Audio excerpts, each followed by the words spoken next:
Hey everybody, how are you all doing?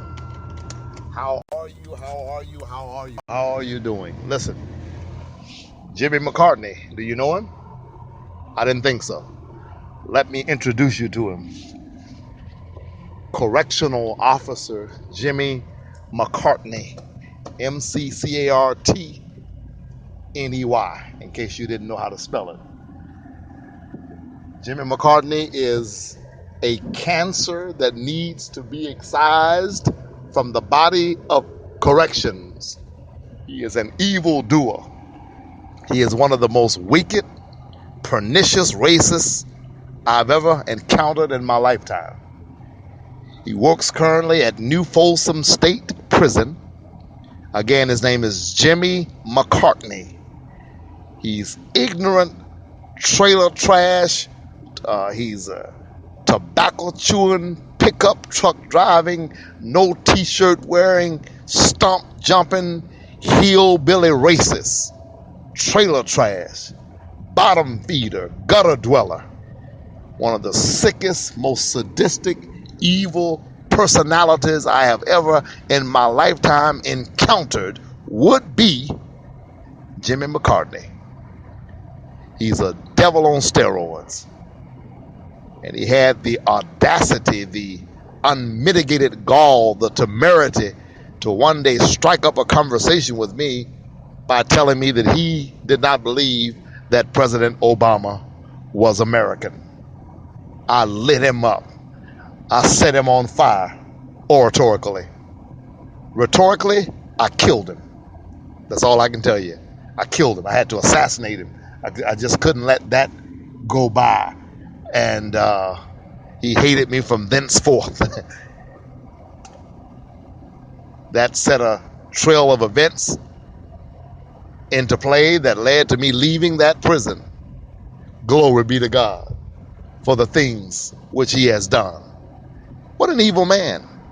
Sadistic, devil, bottom feeder. And I recall one day I explained to him that I asked him how to spell the word Republican because he said he was a Republican. I'm conservative in my sexuality and in my politics, he told me. I'm quoting him. He speaks white bonnets. White bonnets, okay? And so I asked him, do me a favor. I said, spell the word Republican for me. That ain't nothing. I can spell Republican. Replubican. I said, I'm going to give you one more shot at it, man. You want to write it down? I can write it down, whatever you want me to do. I know how to spell it. I've been a Republican my whole life. And then he turned around and misspelled it again. And I thought, this buffoon, this high school dropout, bottom feeder, I explained to him that he had 1 foot in the trailer park and one foot on a banana peel. The only thing that pulled him out of the trailer park was the United States Navy, because he had enough sense to join the Navy when he was a young boy. He was in the Navy for 21 years and retired as an E4. Juxtapose that against Keith Pinker. Might be Kevin Pinker. I've forgotten his first name. I rarely ever use his first name, but Correctional Officer Pinkard, Pinkard. Pinkard served 20 years in the United States Navy, and he's black. So you got to consider discrimination, racism, promoting white folks quicker than they do black folks. All that kind of stuff goes into play, and we know that it happens every day. There's nothing new about that. Pinkard served 20 years in the United States Navy and retired as an E7. An E7. So juxtapose the two. Okay? McCartney is a wasted sex act. I hate to say it. When his mom and dad laid down and had sex to produce the seed that produced him, it was wasted. She should have said to her husband, no, not tonight. I don't feel like it. Society would have been better off if that woman had kept her legs closed the night that McCartney's father impregnated his mama with him. An evil man. And so I told him that I was going to make sure that I amplified his name across this country and all across this world upon my release from captivity. Ipso facto, you now know his name. You've been introduced to Jimmy McCartney. Do not forget the name. What a devil.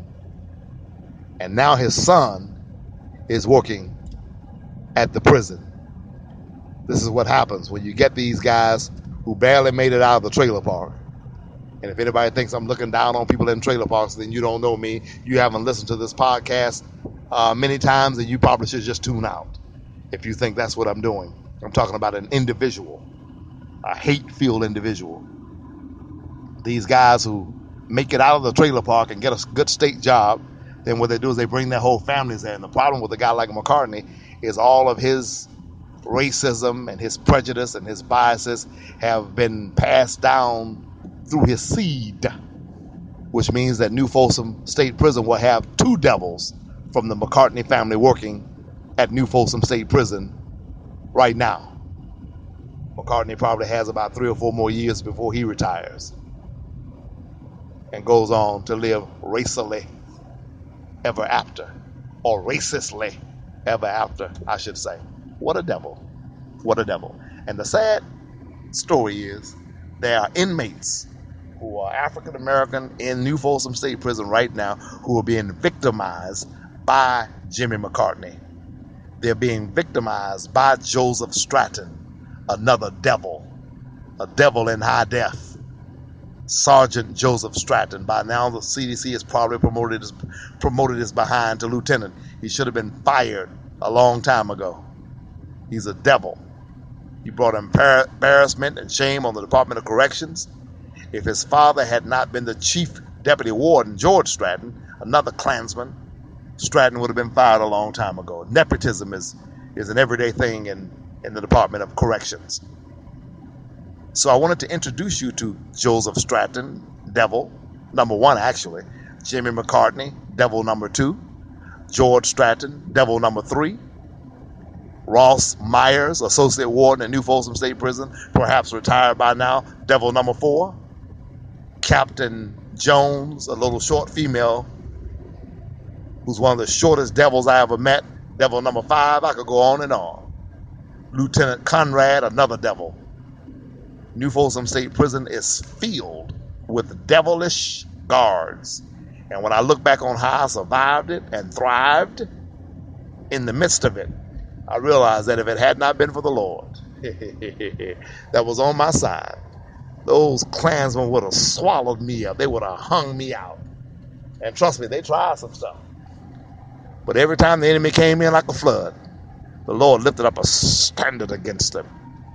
So anyway, the Department of Corrections in California is probably one of the most racist organizations I've ever seen in my lifetime.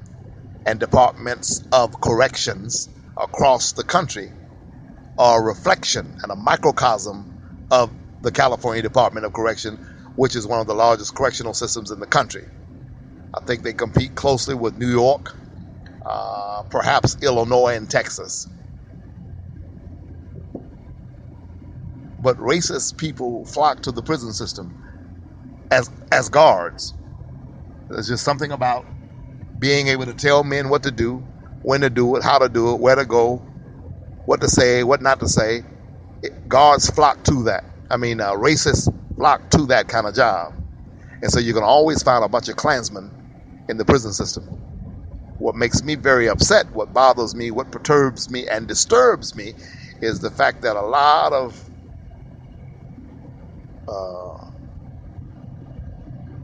black guards who work in the system and could do something about it are silent.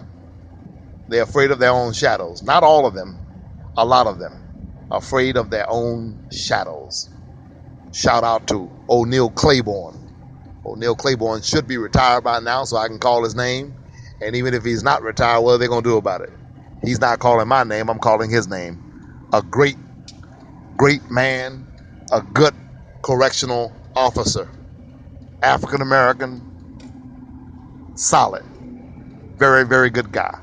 Enjoyed talking to him. O'Neal Claiborne. A lot of people call him Juice. Some people call him O.J. Simpson because, especially when he was back in his 40s, he had a striking resemblance to O.J. Simpson. O'Neal Claiborne, one of the good guys. Lieutenant Jimmy Gaitan, my brother from another mother, a great correctional lieutenant. I could go on naming some of the good ones. Counselor down at Donovan State Prison in San Diego, great guy. Correctional Officer Michael Austin, a white guy who is a great guy. Disagree with some of his politics and some of his political thinking, needs to be tampered with, needs to be fine-tuned, needs to be corrected. I worked on him while I was there, baby, but he is a good guy. A good guy. A good guy. Correctional Officer Orozco, a devil. A devil. I could go on and on all day long, calling them out.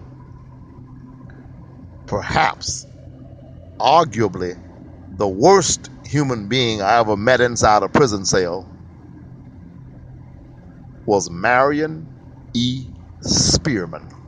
Lord, if I have any correctional officers listening to this podcast, make sure you go to chit.com and tell your co-workers, you can do it anonymously. Use that Tor system or whatever it is. Tell them to tune into this one here. Tell them they need to hear this one because I'm naming their butts. Marion E. Spearman. He was the associate warden at Pleasant Valley State Prison, probably chief deputy warden by now, or getting ready to retire. Black as an ace of spades, from my hometown of Atlanta, GA. And he treated me worse than I have ever been treated inside a prison, cell, or system. He is a devil personified.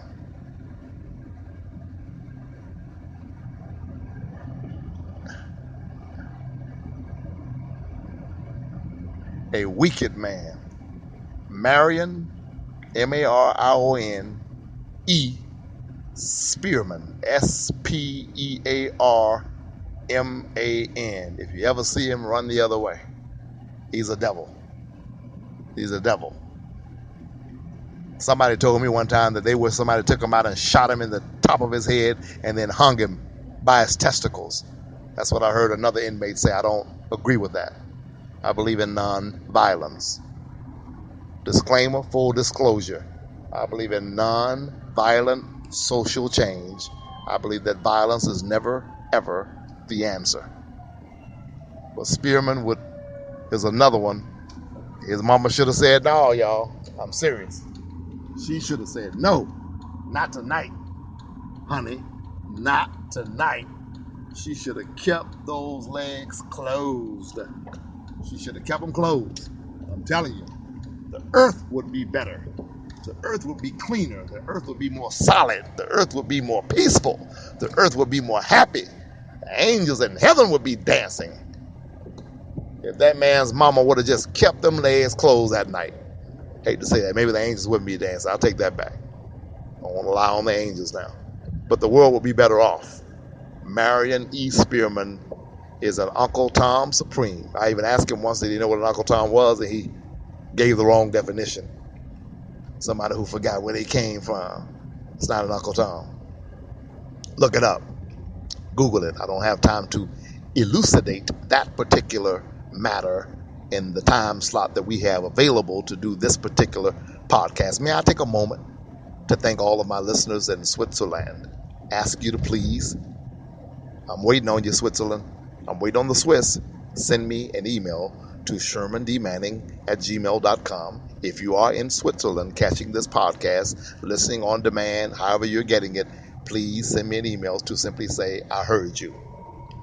To my friends in San